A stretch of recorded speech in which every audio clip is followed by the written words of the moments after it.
আসসালামু আলাইকুম। এফভিএন সংবাদ বিশ্লেষণে সবাইকে সাদর সম্ভাষণ জানাচ্ছি। আমি শেখ সাদি। আমাদের আজকের বিষয় ফারাক্কার জবাব পদ্মা ব্যারেজ, খরচ ৩৪,০০০ কোটি টাকা। সুজলা সুফলা শস্য শ্যামলা বাংলার বিখ্যাত সমৃদ্ধির ইতিহাস বহু পুরনো। এর প্রধান কারণ ছিল নদীর অবাধ প্রবাহ। ভারত সেই অবাধ প্রবাহ বাধাগ্রস্ত করেছে বাঁধ দিয়ে। একটি দুটি নয়, গঙ্গা নদীর সম্পূর্ণ অববাহিকায় ভারত ১,০০০-এরও বেশি ড্যাম, ব্যারেজ ও ওয়্যার বা ছোট ছোট বাঁধ নির্মাণ করেছে। ফারাক্কা ব্যারেজের নাম সবাই জানলেও ভীমগোদা ব্যারেজের নাম অনেকেরই অজানা। ফারাক্কা চালুর পর সুন্দরবনে মিঠা পানির সরবরাহ প্রায় ৯০% কমেছে। সুন্দরবনের লবণাক্ততা সামগ্রিকভাবে ৬০% বেড়েছে এবং লবণাক্ততার বিস্তার বেড়েছে ৫,০০০ বর্গ মাইল এলাকা জুড়ে। শুষ্ক মৌসুমে পদ্মায় গড় প্রবাহ ৪৩%, সর্বোচ্চ প্রবাহ ২৩% এবং সর্বনিম্ন প্রবাহ ৬৫% কমেছে। ৩৪% ফসল সম্পূর্ণ বিলুপ্ত হয়েছে পানির অভাবে আর লবণাক্ততায়।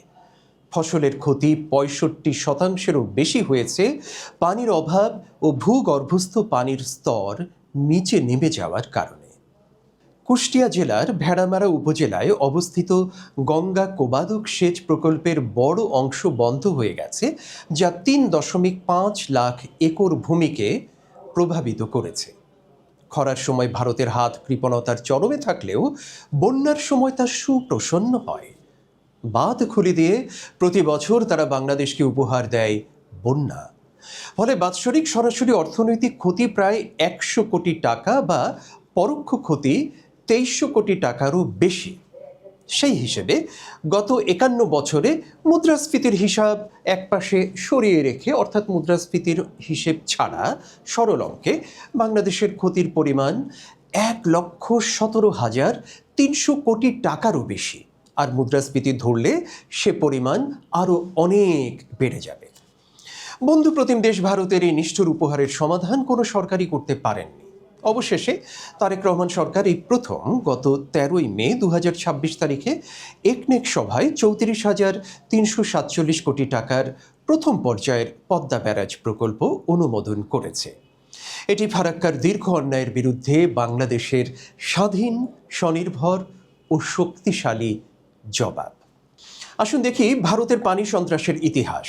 ১৯৬১ সালে ফারাক্কা ব্যারেজ নির্মাণের পরিকল্পনা ঘোষণা করে এবং ১৯৭৫ সালে একতরফাভাবে তা চালু করে ভারত। বাংলাদেশের স্বাধীনতার পরও ১৯৭৫ সালে পানি সরিয়ে নেওয়াটা মারাত্মক সংকট তৈরি করেছিল। শুষ্ক মৌসুমে পদ্মার প্রবাহ ৭০,০০০ কিউসেক থেকে নেমে অনেক সময় ১০ থেকে ২০,০০০ কিউসেকে ঠেলে দেয় ভারত। লবণাক্ততা বেড়েছে, লাখ লাখ একর জমি অনাবাদি হয়েছে, সুন্দরবনের গাছ মরেছে, মৎস্য উৎপাদন কমেছে এবং লাখো মানুষের জীবিকা ধ্বংস হয়ে গেছে। তিস্তা নদীতেও গজলডোবা ব্যারেজের কারণে একই অন্যায় এখন পর্যন্ত ঘটেই চলেছে। বেগম খালেদা জিয়া ১৯৯৩ সালের অক্টোবর মাসে জাতিসংঘে ভাষণ দিয়ে ফারাক্কা ব্যারেজের প্রতিশ্রুতি পূরণ না করার জন্য ভারতের সমালোচনা করেন। তিনি উল্লেখ করেন যে ফারাক্কা চালুর সময় ভারত যে প্রতিশ্রুতি দিয়েছিল তা ভারত রক্ষা করছে না।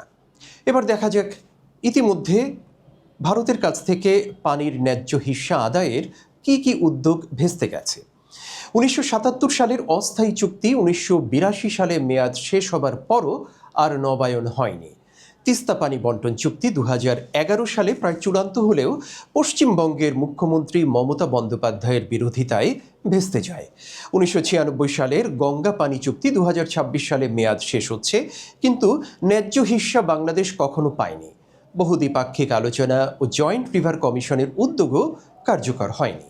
এবারের এই প্রস্তাবিত প্রকল্পটি বাংলাদেশ সরকার নিজস্ব তহবিলে বাস্তবায়ন করবে। বাংলাদেশ পানি উন্নয়ন বোর্ডের অধীনে পানি সম্পদ মন্ত্রণালয় এটি বাস্তবায়ন করবে। কোনো বিদেশি কোম্পানি বা ঠিকাদারের উপর বাংলাদেশ এই ক্ষেত্রে আর নির্ভর করছে না।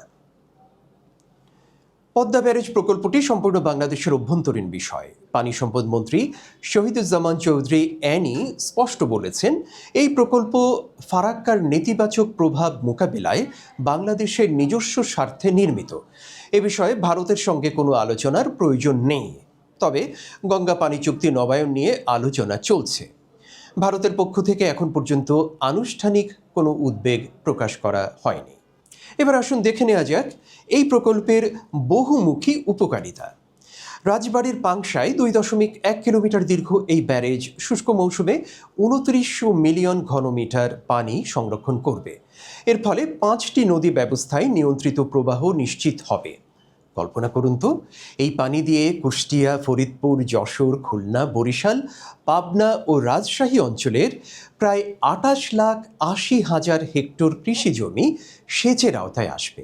ফলে বছরে অতিরিক্ত 23,90,000 টন চাল উৎপাদন হবে এবং মাছ উৎপাদন বাড়বে 2,34,000 টন। খাদ্য নিরাপত্তায় কত চমৎকার একটি কন্ট্রিবিউশন আসবে এই প্রকল্পের মধ্য দিয়ে। শুধু তাই নয়, ব্যারেজের উপর তৈরি হবে মাল্টিপারপাস করিডোর। এতে চলবে রাস্তা যা দক্ষিণ পশ্চিমাঞ্চলের যোগাযোগ ব্যবস্থাকে বদলে দেবে। সেখান দিয়ে যাবে বিদ্যুৎ লাইন ও গ্যাস পাইপলাইন।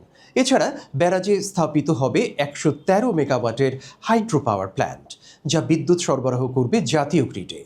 পরিকল্পনায় রয়েছে সৌর বিদ্যুৎ সহ নবায়নযোগ্য শক্তির সমন্বয়। প্রকল্পটি বছরে 8,000 কোটি টাকার সরাসরি অর্থনৈতিক রিটার্ন দেবে বাংলাদেশের অর্থনীতিতে এবং জিডিপিতে 0.45% অবদান রাখবে। আজ সেই সর্বনাশা পদ্মাকে বাঁচাতে পদ্মা ব্যারাজ এক ঐতিহাসিক পদক্ষেপ। এটি হোক উজানের পানি সন্ত্রাসের বিরুদ্ধে বাংলাদেশের দৃঢ় জবাব।